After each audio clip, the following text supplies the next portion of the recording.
Hi, I'm April from Florida, and I just want to share with you some tips about how you can utilize the personal jewelry show to make your business a success. First of all, I just want to start off with the numbers of a personal jewelry show. If you were to schedule a personal jewelry show every single month of the year, you would just have a minimum of $1,200 in retail. That would be if you did $100 in sales every single month for your personal show.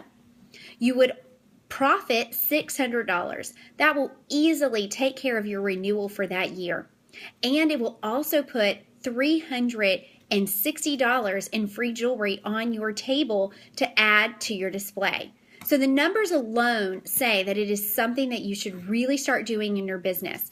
Now, I have been doing Premier for 7.5 years, and we just started the personal jewelry show really within the last year. So I do not think that jewelers really understand the amazing gift that this is to our business. When I first started, I always did mystery hostess shows as a way to help boost my business and to get ladies into my home. But now that we have the personal jewelry show, you are able to get the free jewelry, and you have the power to invite more people into your home and to have an exposure to Premier. Now, as what I like to do is I like to go ahead and schedule all my personal jewelry shows on my calendar starting in January. I put them on the calendar, one every month all the way through December. And as why I do that is because if it is dated on the calendar, then I know it will happen. I go ahead and create an invitation just like all my other hostesses for that jewelry show. I print them out and I put them in my purse. This allows me to lifestyle when I'm out and about. If I meet somebody who asks me about my jewelry, I utilize this as a time to give them an invitation to my mystery hostess show or my personal home show that I have scheduled that month. I tell them about my business, and this is an easier way for me to get them exposure to Premier rather than asking them to hold their very own jewelry show. So what I do is I give them the invitation, and then I ask for their contact information so I can remind them. And I tell them that if you do come, you're going to be able to shop at 20% off because I met them out and about. And so that is my goal, is how I utilize that personal show. Also, I have a running list of all the ladies that I am meeting with the new school year and different sports activities, different extracurricular activities, new church groups, new Bible studies, where I am making a list of the ladies that I want to invite to my home so I can expose them to Premier as well. And when I have these shows, my personal home shows, that is when I invite these ladies over to be able to share Premier with them in a very non-threatening environment where they're just getting to see the jewelry show.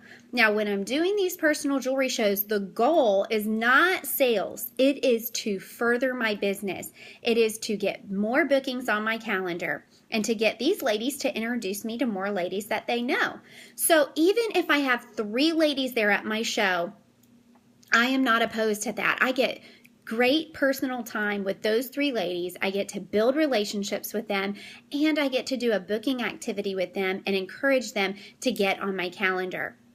Now, I can also have a show where I have 10 to 15 ladies here, and that is great as well. Either way, I'm excited because it's building my business.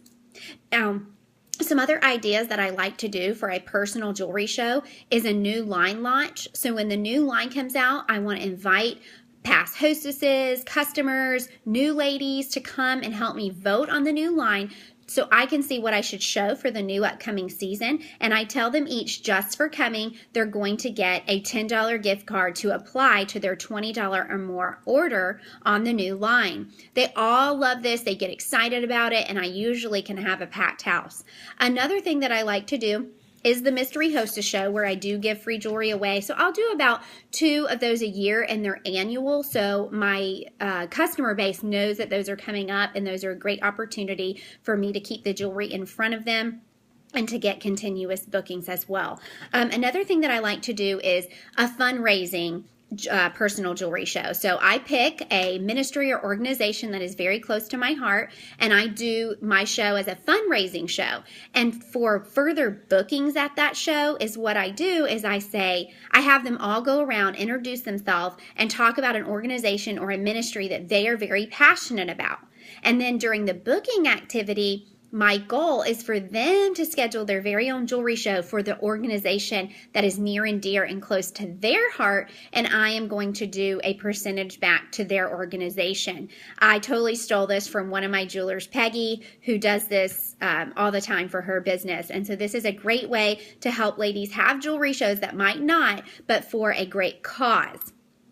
And another thing I like to do for a personal jewelry show is I combine them with OP nights. So what I do is I do a personal jewelry show, and then I also share the business during that jewelry show. I do talk about that in my invitation to these ladies, where I just tell them, come for a fun night of jewelry and also learning about the premier opportunity. And I give them each a gift. So I give them each a clip-it for coming, or a piece of retired jewelry, or you can do a discount for coming, however you would like to do that. But I also want to be able to utilize that time to share the business as well. And so that's another thing that I like to do with my personal jewelry shows. So I hope these tips help you, and I really hope that you will think about putting a personal jewelry show on your calendar this month, because this is such a great time. We have the holidays coming up as well, to really get those ladies shopping for the holidays and filling your calendar for December and January. Thank you.